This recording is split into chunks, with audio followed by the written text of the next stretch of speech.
Stories about flying. इस chapter के अंदर हमने दो ऐसी स्टोरीज देखी जिन दोनों स्टोरीज का मॉरल बिल्कुल सेम था। इन दोनों ही स्टोरीज के अंदर हमने देखा कि किस तरीके से एक डर जो होता है उसका हमें सामना करना चाहिए, और सिर्फ सामना ही नहीं करना चाहिए, उस डर को हरा करके उसके आगे हमें जीतना भी चाहिए। यहाँ पे जब मैं बात कर रही हूँ टू स्टोरीज की, तो यहाँ पे ऑब्वियसली दो स्टोरी थी। एक थी सीगल की, ठीक है, और दूसरी थी एक एरोप्लेन, डकोटा एरोप्लेन की, है ना। तो ये दोनों ही स्टोरीज हमने अलग अलग वीडियोस के अंदर देखी हैं, समझी हैं, इनके पूरे एक्सप्लेनेशंस में मैंने आपको बताए हैं। आज की इस वीडियो के अंदर इस पूरे चैप्टर के जितने भी एनसीईआरटी क्वेश्चंस हैं वो सारे अपन यहाँ पे डिस्कस करने वाले हैं। So hello everyone, this is me Ayushi and I welcome you all to Scoreshala. तो चलिए इस वीडियो को स्टार्ट करते हैं और इन दोनों कहानियों से जुड़े हुए जितने भी इंपॉर्टेंट क्वेश्चंस है, जितने भी एनसीईआरटी क्वेश्चंस है, वो सारे अपन यहाँ पे देखते हैं। So question number 1 is Why was the young seagull afraid to fly? देखो, अब यहाँ पे जो हमने ये जो टू स्टोरीज हैं, इसमें से जो पहली स्टोरी अपन ने देखी थी वो एक सीगल यानी कि एक बहुत ही सुंदर सी बर्ड होती है व्हाइट कलर की, उसकी स्टोरी थी।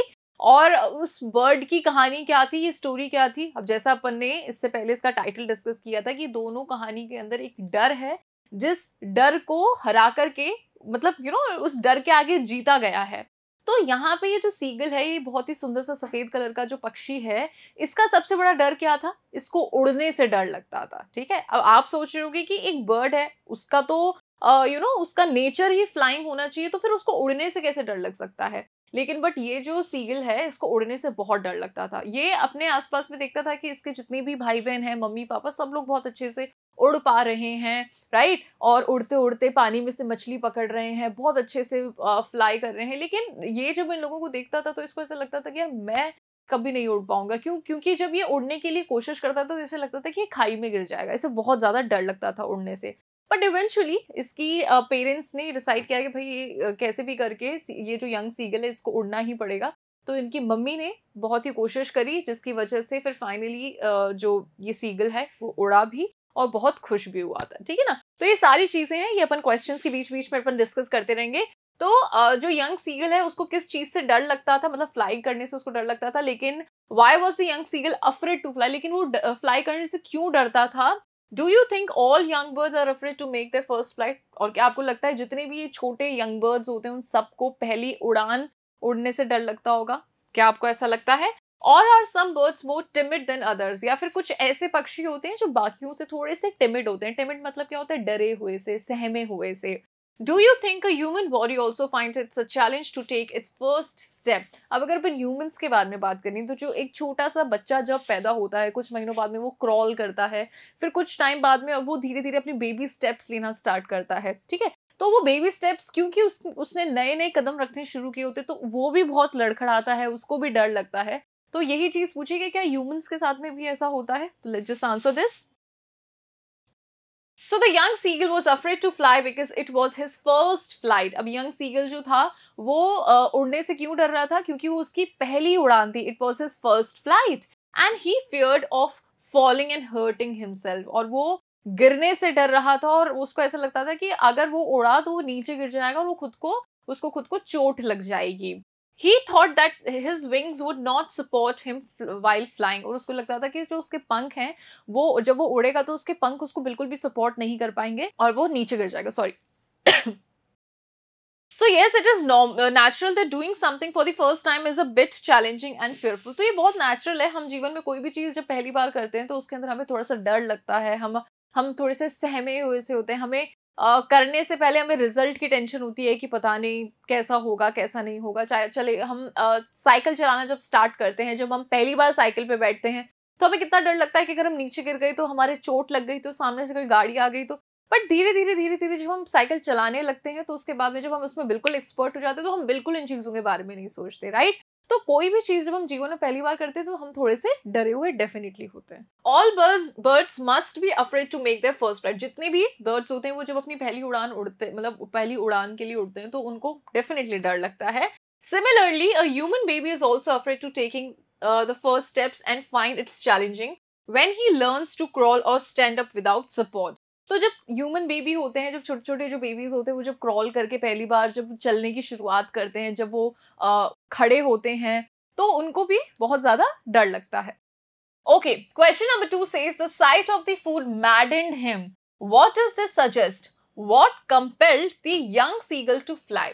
अब ऐसा क्या हुआ था कि जो यंग सीगल है वो एकदम से उड़ने लगा था। तो मैं आपको पूरा सिनेरियो समझा देती हूँ। था क्या कि एक तरफ था हमारा सीगल, ओके, और यहाँ पे बीच बीच में खाई वाई थी, और यहाँ पे दूसरी तरफ सीगल की पूरी फैमिली थी जो उड़ रहे थे, इधर पानी में से मछलियां पकड़ रहे थे और आसमान में बहुत अच्छे से मतलब एंजॉय एंजॉय कर रहे थे। अब यहाँ पे ये जो सीगल है ये क्योंकि उड़ नहीं पा रहा था, तो अब इसकी सारी फैमिली उड़ करके सब यहाँ पे आ गए और ये यहीं का यहीं रह गया। ठीक है, अब सीगल भूखा भी था पिछले एक दिन से। इसके पेरेंट्स ने इसको बोल दिया था कि अगर तुम उड़ करके यहाँ से यहाँ तक नहीं आओगे तो तुमको खाने के लिए बिल्कुल नहीं मिलेगा। मतलब तुम खुद से जब तुम मछली नहीं पकड़ के खा सकते तो तुम्हें खाने के लिए बिल्कुल नहीं मिलेगा। तो ऐसा ये सारा सीन चल रहा था।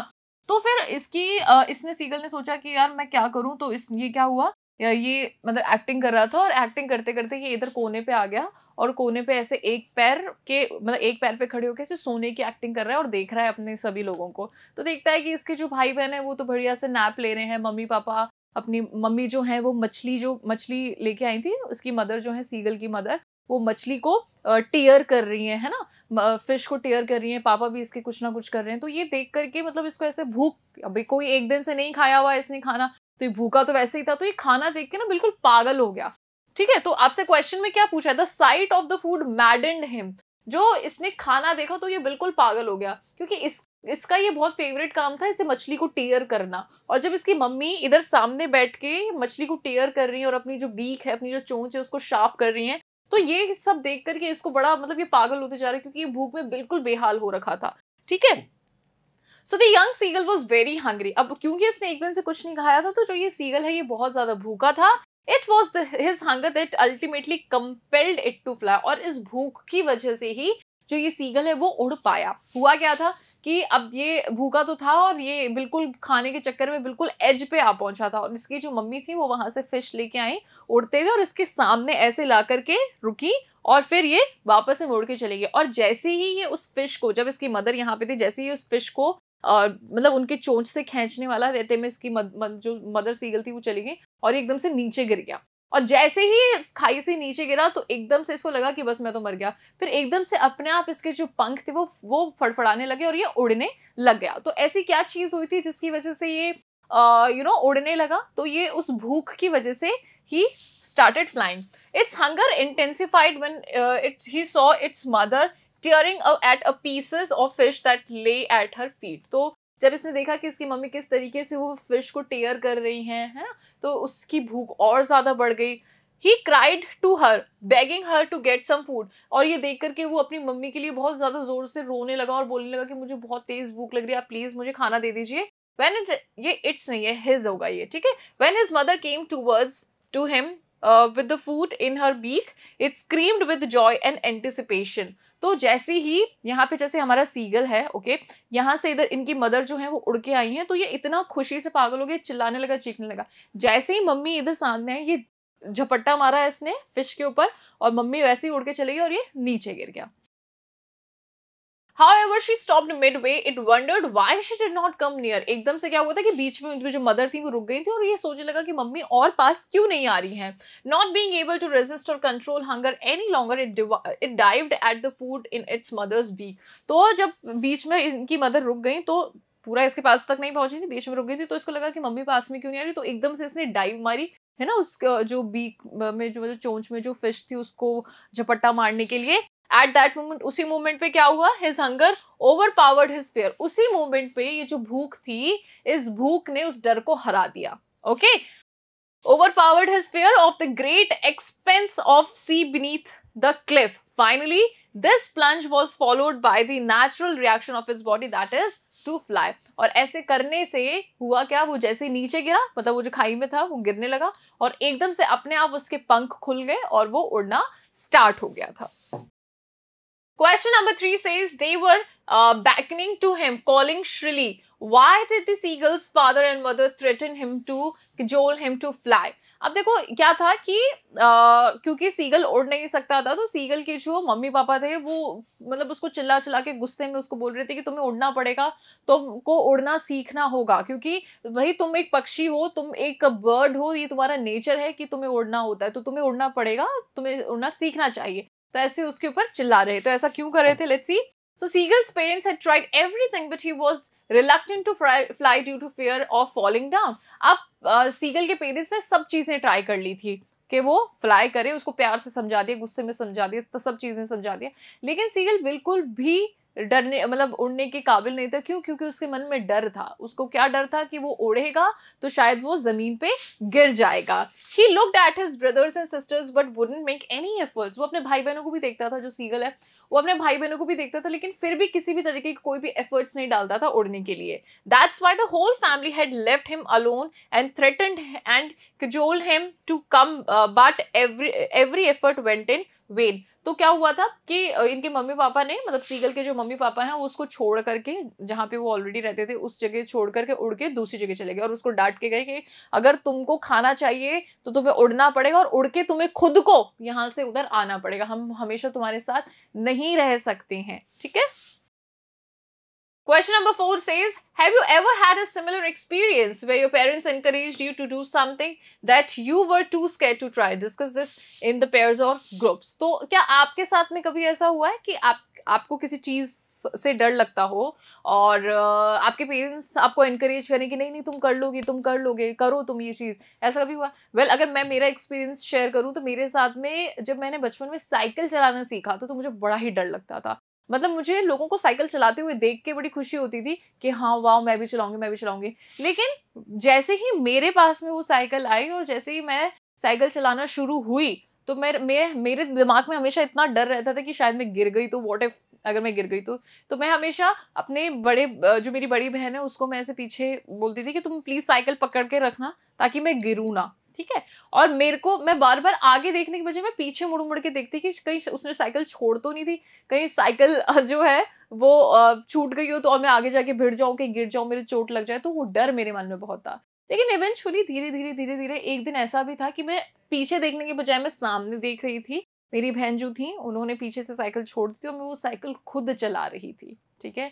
और फिर उस दिन के बाद मैं खुद अपने आप ही साइकिलिंग करती थी, मुझे बिल्कुल डर नहीं था। मैं ट्रैफिक में भी साइकिलिंग कर लेती थी, मतलब समझ रहे हो आप। तो ऐसे बहुत से बार ऐसा हमारे साथ में भी होता है कि बहुत सी ऐसी चीज़ें होती है जिसको करने से हम बहुत डरते हैं। तो उस पॉइंट पे हमारे पेरेंट्स, हमारे सिबलिंग्स, हमारे बड़े भाई बहन, हमारे दादा दादी जी, हमको सबको ना सब लोग हमको एनकरेज करते कि नहीं नहीं यू कैन डू इट, आप ये चीज़ कर सकते हो, ठीक है। और फिर फाइनली आप वो चीज़ कर लेते हो। तो हमारे पेरेंट्स की, हमारी फैमिली की बहुत एफर्ट्स होते हैं हमारे डर को हराने में और हमको उस चीज में जीत दिलाने में। सो हम इस चीज को नहीं भूल सकते हैं। तो yes, I had a similar experience while learning to ride a bicycle. Okay, in my initial attempts, I fell down every time and developed a fear of cycling, which was difficult to overcome. तो यही चीज मैंने यहाँ पे mention की है। No amount of provoking and cajoling could let me try it again. मतलब मैं कितना भी मुझे डांट देते थे कि नहीं खुद से चलानी है, नहीं खुद से चलानी है, तो फिर भी मेरे अंदर वो जो डर था वो डर वैसा का वैसा ही था। But my father encouraged me to overcome the fear and helped me as he attempt on my learning cycle, ठीक है। तो यहाँ पे वही चीज़ है कि हमारे पेरेंट्स, हमारे फादर मदर मतलब हमको इतना करते हैं, कभी कभार हमें गुस्से में भी डांट देते हैं कि नहीं तुमको चलानी पड़ेगी, कभी हमारे को प्यार से समझाते हैं ताकि हम उस चीज़ को अपनी लाइफ के अंदर उस चीज़ को हम अपनी लाइफ के अंदर एक डेली रूटीन कह सकते हो, या फिर उस चीज़ को हम ऐसे माने कि नहीं ये हमारा डर नहीं है, ये हमारे लिए बहुत ही नॉर्मल सी बात है। तो कोई भी जिस भी चीज़ से अगर आप डरते हैं, कोई सब्जेक्ट है जिससे आप डरते हैं या कोई भी ऐसी एक्टिविटी है जिसको करने से आप डरते हैं, तो कभी ना कभी तो वो फेस डेफिनेटली करना होगा ना। बहुत बार ऐसे होता है कि किसी सब्जेक्ट में कोई हार्ड चैप्टर होता है तो हम उसको पढ़ते नहीं है। क्यों? क्योंकि ये टफ है। हम क्या सोचते हैं बाद में पढ़ लेंगे, बाद में पढ़ लेंगे। वो बाद में पढ़ने के चक्कर में वो हम पढ़ ही नहीं पाते और एग्जाम में उसमें से क्वेश्चंस आ जाते हैं तो हम नहीं उसको अटेम्प्ट कर पाते, राइट। तो हमको ये नहीं सोचना कि हम बाद में कर लेंगे, बिल्कुल भी नहीं। हमको उसको उसी टाइम पे फेस करना है ताकि उस डर को हम खत्म कर सकें। ओके, चलिए। Question number 5 says, in the case of bird flying, it seemed a natural act and a foregone conclusion that it should succeed. अब जैसे जो बर्ड होती है उसका नेचर ही क्या होता है कि वो फ्लाई करेगी, ठीक है। अब इसमें कोई भी ये है ही नहीं कि मतलब इसमें कोई वो चीज़ है ही नहीं कि वो नहीं फ्लाई कर सकती है। वो हमेशा उड़ेगी और हमेशा जो ये उसकी उड़ने वाली जो उसका नेचर है वो हमेशा रहेगा, राइट। और वो उसमें हमेशा सक्सेसफुल रहेगी। Okay, In the example you have given in answer to the previous question, मतलब जो पिछला हमारा क्वेश्चन था उसमें जो हमने आंसर दिया है, वॉज योर सक्सेस गारंटीड, मतलब क्या ये चीज बिल्कुल श्योर थी कि मैं साइकिल चलाना सीख ही लूंगी, या फिर ये भी चीज हो सकती थी कि मैं नहीं सीख पाऊँ। ओके, और was it important for you to try regardless और अ पॉसिबिलिटी ऑफ फेलियर। तो मतलब तीन चीजें हो सकती थी, या तो मैं ट्राई ही ना करती, या फिर मैं सक्सेस, मतलब मुझे सक्सेस मिल जाती, या फिर मैं बिल्कुल फेल हो जाती। तो तीन ही चीजें, पॉसिबिलिटी इन तीन चीजों की है। लेकिन चिड़िया जो होती है वो फ्लाई करेगी, इसके लिए तो सिर्फ पॉसिबिलिटी ये है ना कि वो डेफिनेटली फ्लाई करेगी, है ना। तो यही चीज अपने को यहाँ पे बतानी है। So we face some problems in the initial stage while learning new skills. तो जब भी हम जीवन में कुछ नया सीखते हैं ना, तो हम बहुत सी प्रॉब्लम्स फेस करते हैं। हो सकता है हम 10 बार गिरेंगे भी, हो सकता है हमारे घुटने भी टूटेंगे, बहुत सारी चीजें हो सकती हैं। Due to the fear of failure we hesitate to perform a task और टू डू समथिंग न्यू। हम फेलियर के डर से कि हम फेल हो जाएंगे, हम गिर जाएंगे, हमको चोट लग जाएगी, हम नई चीजें नहीं करते हैं। हम बहुत से ऐसे टास्क होते हैं जिसको हम नहीं कर पाते हैं। In case of a seagulls his parents cajoled him to fly। अब सीगल के केस में क्या था कि उसके पेरेंट्स ने उसको थ्रेटन करके, डरा करके, हर तरीके से उसको बोला कि नहीं, तुमको उड़ना पड़ेगा। In the example I have given in the answer of the previous question, I was cajoled by my father to learn a cycle। ठीक है, और जो एग्जाम्पल मैंने दिया था उसके अंदर मेरे पापा ने मुझे एक चीज बोली थी कि नहीं, तुमको साइकिल चलानी सीखनी ही होगी। ठीक है, और ड्यूटी पे लगा दिया था मेरी बहन को कि तुमको इसको सिखानी पड़ेगी। तो वो चीज होती है ना हमारे पेरेंट्स की, कि भाई हमारे जो एफर्ट्स हैं, हम काफी बार वो एफर्ट्स नहीं डालते हैं। हम सोचते हैं कि यार क्या ही करना है, छोड़ो ना। लेकिन हमारे पेरेंट्स हमें उस चीज पे भरोसा दिलाते हैं कि नहीं, तुमको ये काम करना पड़ेगा और तुम्हें इस चीज के अंदर सक्सेस डेफिनेटली मिलेगी। So at that stage I was when I was learning cycle, as it was a very important for me to overcome my fear. तो जब मैं साइकिल सीख रही थी तो उस टाइम पे उस डर को मेरे को मारना, उस डर से उस डर को हराना बहुत ज्यादा इंपॉर्टेंट था। Yes, my success was guaranteed because if someone is determined to do something then success assured. तो उस पॉइंट पे ऑफकोर्स सक्सेस भी मेरी श्योर, मतलब श्योर थी, क्योंकि मैं उस चीज से डरी, मतलब डरी एज इन मैं उस चीज को खत्म नहीं कर रही थी। हमें हमेशा बोलते हैं ना कि कोशिश करते रहो, सफलता डेफिनेटली मिलेगी। तो मैं उस कोशिश में लगी हुई थी। मैं सब चीजें छोड़ करके बैठ नहीं गई थी कि नहीं पापा मेरे से नहीं चलेगी, ऐसा नहीं था। मैं कोशिश कर रही थी। तो डेफिनेटली मेरे दिमाग में तो था ही कि सक्सेस मुझे डेफिनेटली मिलेगी। Moreover as said, practice makes a man perfect. और ज्यादातर क्या कहा जाता है कि जितना ज्यादा आप प्रैक्टिस करोगे उतने ज्यादा परफेक्ट होगे। So that's what it is written over here, that more practice makes a man perfect. Okay. Question number 6, I'll take the risk। What is the risk? Why does the narrator take it? अब यहाँ पे हमारी शुरू होती है दूसरी कहानी। ठीक है, द ब्लैक एरोप्लेन। इसके बारे में भी थोड़ा सा मैं आपको ब्रीफ कर देती हूँ। तो यहाँ पे डकोटा जो एक प्लेन है जिसके अंदर जो पायलट हैं वो जा रहे हैं अपने घर पे। ठीक है, मतलब अपने घर जा रहे हैं एज एन वो कहीं से शुरुआत की उन्होंने, और जहाँ पे वो जा रहे हैं वहां पे उनका घर है। ओके, अब वो अपने घर जाने के लिए इतना एक्साइटेड है, अपनी फैमिली वालों से मिलने के लिए इतना एक्साइटेड है, अपनी फैमिली वालों के साथ में बैठ के ब्रेकफास्ट करने के लिए इतना एक्साइटेड है कि मतलब उनको बस ऐसे हो रहा था कि बस मैं फटाफट से अपने घर जो जो इनका घर, मतलब जो देश है जिसमें उनका घर है, वो मैं वहां पहुंच जाऊं। ठीक है, लेकिन अब वो सेम वही चीजें होती है, वो वहां से उड़ान भरते हैं अपने घर के लिए। मतलब पैसेंजर प्लेन होता है, तो वहां पे सभी लोगों को लेके वो जा रहे होते हैं अपने जहाँ पे उनका घर होता है उसी देश के अंदर। अब होता ये है बीच में एकदम से सब चीजें नॉर्मल होती हैं, लेकिन एकदम से क्या होता है, काले कलर के बादल खूब सारे आ गए होते हैं। और आसमान में हमेशा जब भी ऐसी सिचुएशन होती है तो वो बहुत ही रिस्क की सिचुएशन होती है। ऐसी सिचुएशन में अक्सर क्या होता है कि पायलट या तो उसी जगह पे अपने प्लेन को चक्कर काटता है या फिर वो वापस पीछे आ जाता है। अब यहाँ पे हमारे जो पायलट थे वो पीछे इसलिए नहीं जा सकते थे क्योंकि उनको अपनी फैमिली से मिलना था, उन्हें मॉर्निंग ब्रेकफास्ट अपनी फैमिली के साथ में एंजॉय करना था। और उधर वो इसलिए नहीं घूम सकते थे, क्यों? क्योंकि उनके पास में फ्यूल कम था, सिर्फ लास्ट टैंक बचा था उनके प्लेन में फ्यूल का। तो अब यहाँ पे ये बहुत बुरी सिचुएशन में फंस गए थे। अब इनको लग रहा था कि यार अब मैं क्या करूं, ना ही मैं पीछे जा सकता हूँ, ना ही मैं इधर घूम सकता हूँ, क्योंकि मुझे घर भी जाना है। फिर उन्होंने डिसाइड किया कि चलो ठीक है, ये जो काले बादल आए हैं ये एकदम डेमन्स की तरह, इनको मैं फेस करूंगा। ये जो मेरा डर है इसको मैं फेस करूंगा और इससे जीत के निकलूंगा। तो फिर वो उन काले बादलों में बिना कुछ सोचे समझे चले जाते हैं, पर उनको कुछ भी नहीं दिखता आगे, कुछ भी नहीं दिखता। सडनली उनको एक प्लेन दिखता है उनके प्लेन के पास में ही, जिसमें उनको पायलट भी दिखता है, लेकिन उस प्लेन की कोई लाइट्स नहीं लग रही होती है। जो विंग्स में जो लाइट्स होती है ना, वो विंग्स में लाइट नहीं होती है, वो पायलट में दिखता है। वो पायलट उनको इशारा करता है कि भाई मैं भी यहीं पे हूँ, डोंट वरी। तो जो हमारा डकोटा प्लेन का जो पायलट है, इसको लगता है कि चलो ठीक है, मैं अकेला ऐसी सिचुएशन में नहीं फंसा हूँ, एक और भी प्लेन है जो कि ऐसी सिचुएशन में फंसा है, तो वो सोचते हैं कि मैं इसी प्लेन को फॉलो कर लेता हूँ। तो वो जो प्लेन, ब्लैक प्लेन उनको दिखता है ना, वो प्लेन आगे चले जाता है और डकोटा उसको फॉलो करने लगता है। फिर वो उस फॉलो करते करते जैसे तैसे उन बादलों से निकल करके और वो लैंड करते हैं, और जैसे ही वो पायलट लैंड करता है, वो देखता है कि उसके पास तो फ्यूल ही नहीं है। फिर वो फ़ोन करने के लिए सोचता है कि वो फ़ोन करे, बात करे किसी से, कहीं से कोई हेल्प मिले, लेकिन ऐसा कुछ भी नहीं हो पाता। लेकिन जैसे ही वो इस चीज़ को रियलाइज़ करता है कि फ्यूल नहीं है, वो देखता है कि वो लैंड कर रहा है, मतलब लैंड करने की जो जगह है वो आ गई होती है।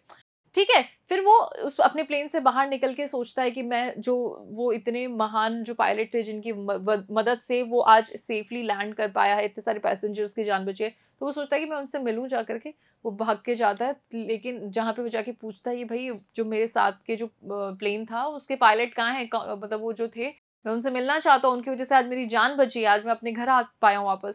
तो वो हँसने लगती है, लेडी बोलती है कि तुम पागल हो क्या? मतलब सिर्फ़ तुम ही एक ऐसा, तुम्हारा ही प्लेन एक ऐसा था जो कि ऐसे सिचुएशन में बादलों में फँसा हुआ था और कोई भी प्लेन ऐसा नहीं था। तो फिर वो सोचते रह जाता है कि मतलब तो फिर वो क्या था? है ना? वो प्लेन था, वो पायलट मैंने देखा है, तो फिर वो कौन था जो मुझे ऐसे सिचुएशन से बाहर निकाल के लेके आया? अब इससे हमें ये सीखने को मिलता है कि ऑब्वियसली डरा तो डकोटा प्लेन का जो पायलट था वो भी, लेकिन उन्होंने सोचा कि ठीक है, रिस्क लेते हैं और निकलते हैं ऐसी सिचुएशन से। और जब हम ऐसा सोच लेते हैं ना, तो डेफिनेटली हमें कोई ना कोई मदद करने वाला मिल जाता है। ओके, तो यहाँ पे हमारा क्वेश्चन है, I will take the risk, what is the risk? अब यहाँ पे जो वो सोच रहा है कि मैं रिस्क ले लेता हूँ, लेकिन यहाँ पे रिस्क क्या है और नरेटर ने ये रिस्क क्यों लिया है? तो a huge storm was brewing up. The author was keen to reach his home to spend his holiday with the family. अब जो बहुत ही भयंकर तूफान जो है वो आने वाला था, मतलब आ गया होता है जब ऑथर जा रहा होता है अपनी फैमिली से मिलने के लिए, ठीक है, अपनी छुट्टियां मनाने के लिए। So he decided to fly through the storm as he did not want to miss the chance to meet his family at the breakfast. तो अब यहाँ पे ये डिसाइड करता है कि मैं ये चांस बिल्कुल भी मिस नहीं करूंगा अपनी फैमिली से मिलने का। मैं इस तूफान से लड़ते हुए, इस तूफान को चीरते हुए मैं अपने फैमिली से मिलने जाऊंगा। Thus he took the risk even when the visibility was almost zero in the storm. अब स्टॉर्म के अंदर विजिबिलिटी बिल्कुल जीरो हो जाती है, तो हमेशा यही कहा जाता है कि उस टाइम पे प्लेन को उस स्टॉर्म के अंदर नहीं घुसना चाहिए। लेकिन विजिबिलिटी जीरो होने के बाद भी वो चलते रहे, वो सोचते रहे कि अब वो डायरेक्शन भी भूल गए, उनके जो कनेक्शंस थे वो सब कट हो गए, वो ना रेडियो पे कुछ बात कर पा रहे थे, ना ही वो कुछ भी नहीं, ना सिग्नल्स दे पा रहे थे, ना उनका जो मीटर था वो काम कर रहा था, फ्यूल खत्म होने वाला था, सारी चीजें मतलब खराब होती जा रही थी, लेकिन फिर भी उन्होंने सोचा था कि मैं जाऊंगा। Question number 7, describe the narrator's experience as he flew the aeroplane into the storm. अब नरेटर का किस तरीके का एक्सपीरियंस था जब वो स्टॉर्म में उन्होंने प्लेन उड़ाया। So as the pilot entered the storm, his plane started jumping and twisting. जैसे टर्बुलेंस आता है ना, तो अगर आप कभी प्लेन में बैठे होंगे, आपने टर्बुलेंस फ्री फील किया होगा, तो क्या होता है कि प्लेन एकदम से जंप करने लगता है, एकदम हिलने लगता है।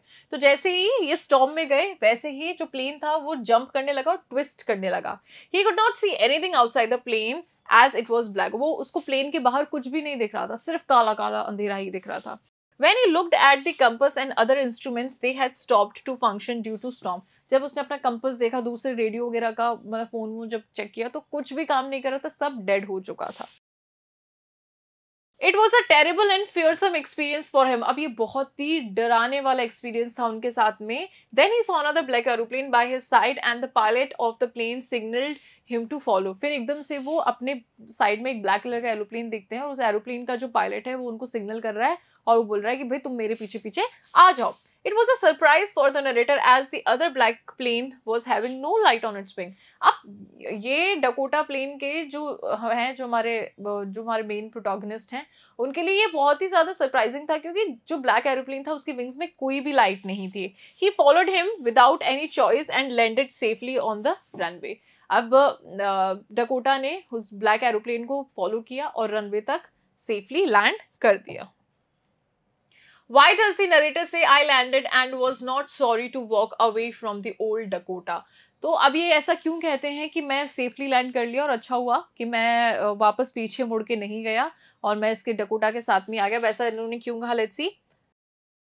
So the pilot was delighted to land safely after being caught in the dense storm. यहाँ पे जो पायलट थे वो बहुत ही खुश थे सेफली लैंड करके, ऐसे तूफान को फेस करने के बाद में भी ये एकदम सेफली लैंड करें, ये बहुत खुश थे, है ना। And was not sorry to walk away from the old Dakota, और इनको बिल्कुल भी मतलब इन्होंने ये रिस्क लिया, इसको लेके ये खुश थे, इसको लेके इनके मन में अफसोस नहीं था कि मैंने क्यों इस तरीके की सिचुएशन फेस करी। He was filled with gratitude for the pilot in the other black aeroplane. अब इसके अंदर ना मन में बहुत gratitude, respect, और मतलब ऐसे था कि वो जो black aeroplane में जो पायलट है उनसे ये मिलना चाहते थे, and desperately wanted to thank him for helping him in such a fearsome situation. और वो बहुत ही दिल से उस दूसरे जो पायलट थे, मतलब ब्लैक एरोप्लेन के जो पायलट थे, उनसे मिलना चाहते थे, उन्हें उन्हें थैंक्स बोलना चाहते थे कि इतनी ऐसी सिचुएशन के अंदर उनकी वजह से आज ये सेफली लैंड कर पाए हैं। He was indeed feeling sorry that he could not thank his benefactor enough for helping him land on the runway safely. फिर वो उदास हो गए क्योंकि जब उनको ये पता चला कि ऐसा तो कोई एरोप्लेन इनके अलावा था ही नहीं आसमान में, तो वो थोड़े से उदास हो गए क्योंकि वो ऐसे किसी व्यक्ति से मिल नहीं पाएंगे जिनकी वजह से आज उनकी जान बची है, ऐसे किसी व्यक्ति को थैंक यू नहीं बोल पाएंगे जिनकी वजह से आज वो सेफली उस जगह पे खड़े हैं। Question number 9 says, what made the women in the control center look at the narrator strangely? अब जो कंट्रोल सेंटर में जब नरेटर भाग के गए लैंड करने के बाद में पूछने के लिए कि भाई वो जो दूसरा एरोप्लेन है उसका पायलट कहाँ है, तो वो जो विमेन थी ना कंट्रोल रूम में, वो बड़ी वियर्ड तरीके से देखने लगी कि पागल हो क्या, मतलब ऐसे सिचुएशन में सिर्फ तुम ही थे, सिर्फ तुम्हारा ही प्लेन था ऐसे इतने भयंकर तूफान में, और कोई दूसरा प्लेन नहीं था। Okay, so the women in the control room control center looked at the narrator strangely because when the narrator mentioned about the black aeroplane, जब narrator ने black aeroplane को के बारे में mention किया जो कि जिसने उनकी मदद करी थी safely land करने में runway पे, she gave him a surprise look and told him that no one except the narrator's plane was in the sky during the storm. तो जब उन्होंने बोला कि भाई ऐसा वो प्लेन कहाँ पे है, तो वो भी बड़ी शॉक हो गई कि तुम्हारे प्लेन के अलावा कोई प्लेन नहीं था वहां पे। Even the radar reflected the narrator's plane as the only one in the night sky. और जो रडार था जिसकी मदद से सिग्नल मिलते हैं, तो वो बता रही है कि रडार पे भी सिर्फ तुम्हारा ही प्लेन था और कोई प्लेन नहीं था। Question number 10 says, who do you think helped the narrators to reach safely? आपको क्या लगता है कि नरेटर सेफली किसकी मदद से पहुंचा? Discuss this among yourself and give reasons to your answer. So although there is no definite answer to express who was the unknown pilot who helped him, the narrator, देखो अब इस कहानी के last में ये चीज बताई नहीं गई कि वो जो प्लेन था ब्लैक एरोप्लेन वो कहाँ गया, उसका पायलट कौन था, कहाँ चला गया, कुछ भी नहीं बताया। सिर्फ वो लेडी ने अपना जो रिएक्शन दिया उस पर ये चैप्टर कंप्लीट कर दिया है, ठीक है ना। तो ये हम इसके लिए ना कोई डेफिनेट आंसर नहीं दे पाएंगे। We can assume that probably it was the narrator himself who overcome his fear in the midst of a storm, as no other plane was visible in the radar except the narrator's Dakota DS-088. अब हम ये कह सकते हैं कि वो शायद narrator का खुद, मतलब नरेटर का खुद का ही विजन होगा जो कि जिसकी वजह से उसने अपने अपने डर को हराया और सोचा कि अब सीधे चलते रहेंगे, और बिल्कुल सही वो चलता चला गया, ठीक है। या फिर हम ये भी कह सकते हैं कि कोई भगवान का भेजा हुआ कोई ऐसी, पर अगर कोई भी होता तो वो हमें रडार पे दिखता तो सही ना, पर ऐसा कोई था ही नहीं। हम बस यही कहेंगे, हम यही अज्यूम करेंगे कि ये नरेटर की खुद के थॉट्स थे जिनकी मदद से वो अपने डर को उसने फेस किया और उसके आगे वो जीता। Okay, in that frightened situation the pilot might have fantasized that someone came to his help. अब जब हम बहुत बुरी सिचुएशन में फंसे होते हैं ना, तो काफी बार हम खुद हमारी सिचुएशन को हैंडल कर लेते हैं, लेकिन उसका श्रेय हम किसी और को दे देते हैं। आइडिया हमें खुद को ही आ जाता है कि यार हमें ऐसे ऐसे कर लेना चाहिए, लेकिन हम सोचते हैं कि यार चलो थैंक गॉड उससे बात करके ना हमको ये आइडिया आ गया। तो ऐसे इसी सिचुएशन में भी ऐसा हुआ, नरेटर इतना डर गया था कि उसने खुद की ही मदद कर ली, लेकिन फिर भी वो सोच रहा था कि कोई और भी वहां पे मौजूद था। However, it is evident that he was a good pilot himself, who was brave enough to fly through a dense and turbulent storm and land on a runway safely. तो अब ये चीज़ तो हम कहेंगे कि वो बहुत ही ब्रेव, बहुत ही ज़्यादा आप कह सकते हो अच्छा पायलट था, जो कि ऐसी सिचुएशन से भी अच्छे से निकला और सेफली उसने लैंड किया, ठीक है। तो वो खुद समझता था कि क्या उसके लिए सही है क्या गलत है, लेकिन फिर भी जब उसने ये सिचुएशन को फेस करने के बारे में सोचा तो उसको पता था कि उसको किस रास्ते जाना है, कैसे जाना है, तो वो और कोई नहीं, वो उसका खुद का ही विजन था। ओके, सो यहाँ पे 2 स्टोरीज अबाउट फ्लाइंग इन इस चैप्टर के जितने भी एनसीईआरटी क्वेश्चन है वो कंप्लीट होते हैं। इसके अलावा अगर कोई भी ऐसा क्वेश्चन जो कि आपको मुझसे पूछना है, so do let me know in the comment section. अगर आपको वीडियो अच्छा लगा है तो वीडियो को लाइक कीजिएगा, चैनल को सब्सक्राइब करना और इस वीडियो को शेयर कीजिएगा। Thank you so much.